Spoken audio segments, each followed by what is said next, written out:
সূর্যের মতো হব উজ্জ্বল, আকাশের মতো হব নির্মল, মুছে দেব বুকে টেনে নে অসহায় মানুষের চোখের জল। নমস্কার বন্ধুরা, কেমন আছে বলুন? আশা করি সবাই ভালো আছেন, আর আমিও ভালো আছি।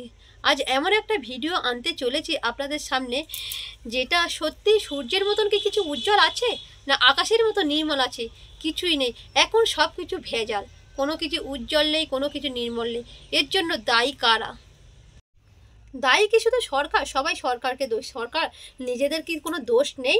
যারা টাকা দিয়ে চাকরি পাননি তারা এই নিয়োগ প্রক্রিয়ায় অংশ নিতে পাবেন বয়সে ছাড়। 2016 সালের এসএসসির যে প্যানেল, সেটা পুরোটাই বাতিল করে দিল সুপ্রিম কোর্ট। হাইকোর্ট যে নির্দেশ দিয়েছিল তাই বহাল থাকলো দেশের শীর্ষ আদালতে। Group D, group C, group D, নবম, দশম, একাদশ, দ্বাদশ সমস্ত শিক্ষাকর্মীদের চাকরি বাতিল। এটা আমাদের কাছে চূড়ান্তভাবে আনএক্সপেক্টেড। এটা আমরা দোষ না করে শাস্তি পেতে হয়েছে। সত্যি এ খুব কষ্টকর। কখনো কল্পনা করিনি যে দোষ না করেও এইভাবে আমাদেরকে শাস্তি পেতে হবে। কিন্তু এরপরে আপনারা এবার কি করবেন? বুঝতে পারছি না, এই মুহূর্তে বুঝতে পারছি না কি করব। আমরা সেটাই তো ভেবে পাচ্ছি না যে আমরা কোনো অন্যায় করলাম না, তাই আমাদের কেন নিতে হবে? আমাদের এই অ্যালিগেশনস নেই, আমি কি বলবো বলুন? আমি তো বলতে পারছি না। আমরা কত, আমাদের সবকিছু ডকুমেন্ট দেওয়া, ওএমআর দেওয়া, আপনি রাতারাতি আমার পুরো পৃথিবীটা কেড়ে নিল। আমরা কি করব, কোথায় যাবো জানি না। আমি সত্যি বলতে পারছি না, কি পরীক্ষা।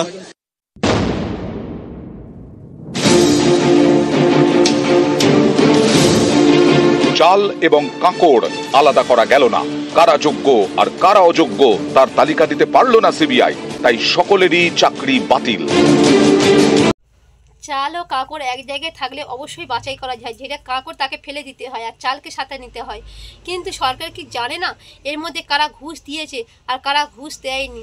যারা ঘুষ দিয়েছে তাদেরকে চাকরি বাতিল করে দিক, যারা দেয়নি তাদেরকে এখানে বাতিল করলো। 2024 এপ্রিলে দেওয়া কলকাতা হাইকোর্টের রায় 2025 এপ্রিলে বহাল রাখলো সুপ্রিম কোর্ট। ঘুষ নেওয়াটা যেমন অপরাধ, ঘুষ দেওয়াটা কিন্তু তার থেকে বেশি অপরাধ। কেন মনে ছিল না টাকা আছে বলে যেখানে সেখানে ঘুষ দিয়ে আমি চাকরি পেয়ে যাব? আমার কোনো যোগ্যতা নেই, তবু আমি ঘুষ দিয়েই চাকরি পাবো?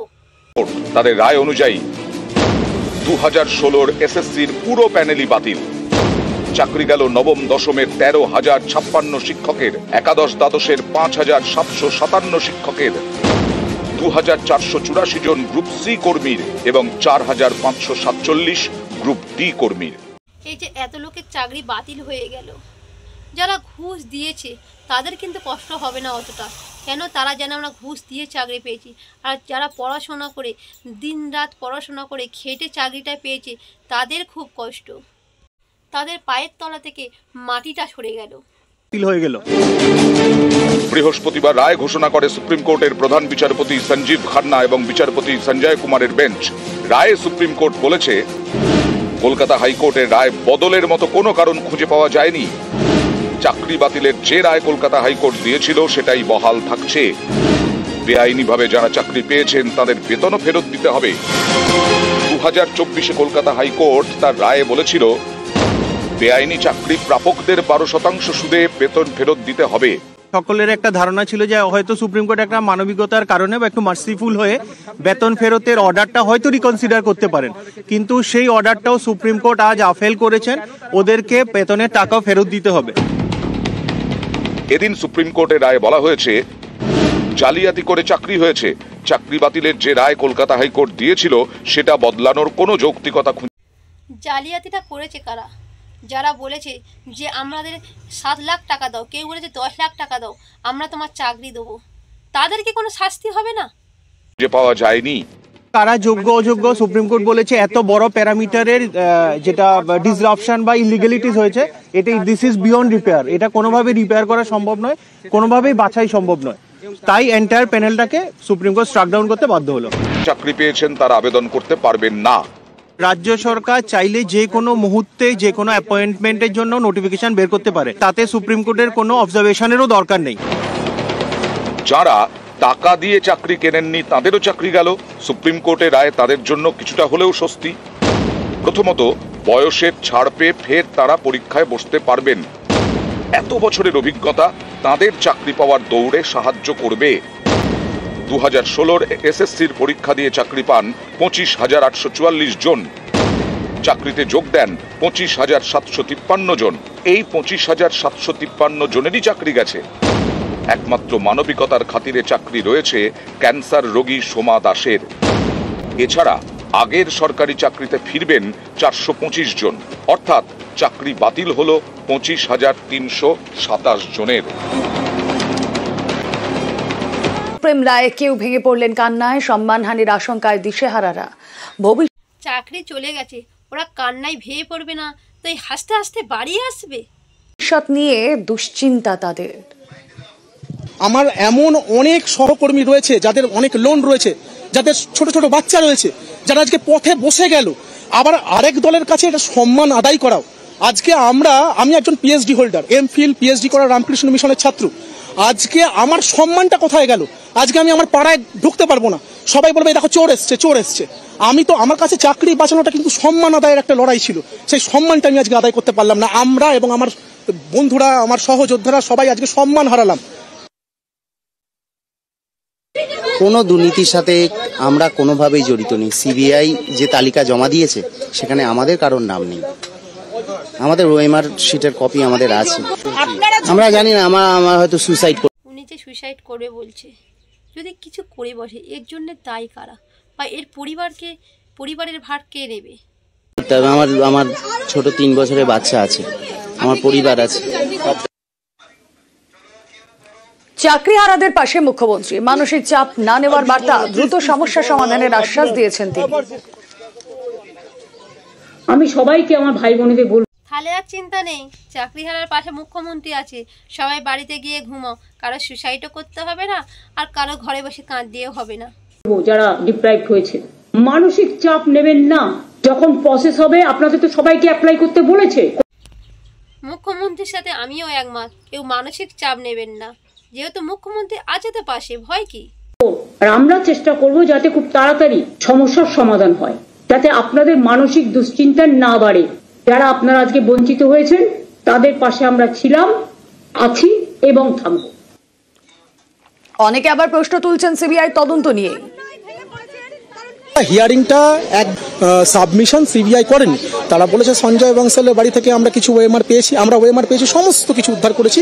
আর আরেকটা ডিলিট হয়ে গেছিল, সেই ডিলিটেড ভার্সনটাকে আমরা ডেটা রিকভারির মাধ্যমে পেয়েছি। 2 সেট অফ ডেটা আমরা ম্যাচিং করেছি এবং হ্যাশ ভ্যালু ম্যাচ করে গেছে। তাহলে এই রকম একটা ব্যাপকভাবে তদন্তের পর সেন্ট্রালের একটা অথরিটি যে ইনভেস্টিগেশনটা করেছে, এটা কিন্তু রাজ্যের কোনো অথরিটি নয়, এটা সেন্ট্রালের অথরিটি। তাহলে তার তদন্তের খামতি থাকবেই বা কেন? তাহলে তো ভবিষ্যতে সিবিআই তদন্তের উপর ভিত্তি করে কোনো রায় আর হবে না। সিবিআই যদি বলে যে দুর্নীতিগ্রস্ত, না সিবিআই তথ্যকে মানি না বলেও তো চলে যেতে পারে। তাহলে আমি সিবিআইয়ের উপর যদি ভরসা রাখতে না পারি, তাহলে আমি কার উপর ভরসা রাখবো? সিবিআই তার ফাইনাল চার্জশিট জমা করেছেন, তাহলে আমরা ভেবেছিলাম তাহলে সেগ্রিগেশন হবে, তাহলে আমরা যারা দুর্নীতি করে পাইনি তাদের চাকরিটা থাকবে। আমাদের ওপর আমাদের বাচ্চারা নির্ভর করছে, গোটা ফ্যামিলির আমাদের মুখের দিকে তাকিয়ে সংসারটা চলে। তাহলে এইভাবে যদি জীবন জীবিকা কেড়ে নেওয়া হয়, তাহলে সম্মান, ভাবুন তো, সম্মান গেল, টাকা বন্ধ হলো, তাহলে বেঁচে থাকাই কঠিন আমাদের। আজকে 6 বছর পরে বলছে হট করে আপনার চাকরি নেই। আমরা দোষটা তাহলে কোথায় করলাম? রায়টা এমনই এসছে, যারা দুর্নীতিগ্রস্ত তারা টাকা ফেরত দেবে। তার মানে তো বোঝাই যাচ্ছে কিছু লোক দুর্নীতিগ্রস্ত আছে, কিছু লোক নেই। এখানে তো সেগ্রিগেশন হয়ে যাচ্ছে।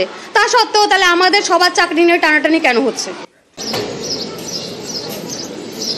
আমাদের স্কুলের 2200 স্টুডেন্ট, এই ডিসিশন আসার পরে মোটামুটি আমরা 14 জনকে হারাচ্ছি। আই ডোন্ট নো আমি কাল থেকে ইনস্টিটিউশন কিভাবে রান করাবো। এত বড় স্কুল, এতগুলো ক্লাস, এতগুলো সেকশন, এতগুলো সাবজেক্ট, এটা খুব ডিফিকাল্ট আমাদের কাছে হয়ে যাবে। সবাই শিক্ষক, পুরো সিস্টেম কোল্যাপস হয়ে গেছে। সব থেকে বড় কথা, যারা চাকরি পেয়ে হারিয়ে ফেলেছে তাদের যে দেখো মা পড়াশোনা করতে বলছো, পড়াশোনা করে কি হবে, চাকরি পেয়েও সেই চাকরিটা চলে গেল। সত্যিই তো তাই। এই দেখে ছেলেপুলেদের কি পড়াশোনা করার ইচ্ছা হবে আর? এবার আসছি, কোথায় কোন স্কুলে 21 জনের চাকরি চলে গেল, চলুন ভিডিও দেখে নিই। ভগবানগোলার স্কুলে চাকরি গেল 21 জনের। ভগবানগোলা উচ্চ বালিকা বিদ্যালয়ে চাকরি হারা 21 জন। 62 জনের মধ্যে 21 জনই চাকরি খোয়ালেন। আর কাল থেকে স্কুলে পরীক্ষা শুরু হওয়ার কথা। এই পরিস্থিতিতে কিভাবে পরীক্ষা পরিচালনা তা নিয়ে দুশ্চিন্তা। এখনকার ছেলে মেয়েদের এই ধারণা আসছে যে কি হবে পরীক্ষা দিয়েও তো ফল নেই, সব মিথ্যে। আসল দোষীরা কেউ শাস্তি তো পেল না, শাস্তি পাচ্ছে যারা নির্দোষ। মোট 17 দফায় দুর্নীতির কিন্তু একটা লিস্ট বেরিয়েছে। সেই যে দুর্নীতির লিস্ট, সেখানে কিন্তু এই যে আমাদের যে 21 জনকে দেখতে পাচ্ছেন, সেখানে কারোর নাম নেই। সুতরাং যোগ্য হয়েও যদি অযোগ্যদের মতনই সেম ট্রিটমেন্ট আমাদেরকে পেতে হয়, সেটা নিশ্চয়ই মেনে নেওয়ার মতন নয়। আর বুঝতেই পারছেন আজকে আমাদের প্রত্যেকেরই মানসিক অবস্থা কিরকম। এখানে আমাদের সবার মনে এই মুহূর্তে একটা প্রশ্ন আছে, যে সেখানে কিন্তু রায়ে বলে দিচ্ছে যে যারা অযোগ্য তাদেরকে টাকাও ফেরত দিতে হচ্ছে, যারা অযোগ্য নন তাদেরকে আবার নিয়োগ প্রক্রিয়ার মাধ্যমে এগিয়ে যেতে হবে। প্রচুর মেহনত করে, রীতিমতো পড়াশোনা করে, অনেক কিছু স্যাক্রিফাইস করে কিছু মানুষ যোগ্যতা মাফিক চাকরি পেয়েছেন। কিছু মানুষ ব্যাকডোর দিয়ে চাকরি পেয়েছেন। যারা ব্যাকডোর দিয়ে চাকরি পেয়েছেন শাস্তি তাদের পাওয়া উচিত, কিন্তু তাদের কি অপরাধ? যারা যোগ্যতা অনুযায়ী চাকরি পেয়েছিলেন হাউ হাউ করে কাঁদছেন তারা। সবার চাকরি বাতিল হয়ে গেল। সবার চাকরি বাতিলের যে নির্দেশ ছিল হাইকোর্টের সেই নির্দেশ বহাল থাকলো। সুপ্রিম কোর্ট জানালো এখানে হস্তক্ষেপ করার কোনো কারণ তারা খুঁজে পাচ্ছেন না। কারণ খুঁজে পাচ্ছে না, তবুও যারা নির্দোষ তাদের শাস্তি পেতে। শাস্তিটা কি? তাদের চাকরি কেড়ে নিয়ে। ভিডিও আর কি দেখবো, এখানে ভিডিওটা শেষ কর। আর হাইকোর্টে বা কি নির্দেশ দেবে শুনিয়ে লাভ নেই। যত শুনবে তত মনও খারাপ, কান্নায় ভেঙে পড়তে হবে। আর ভিডিওটা কেমন হলো সবাই কমেন্ট করো। ভালো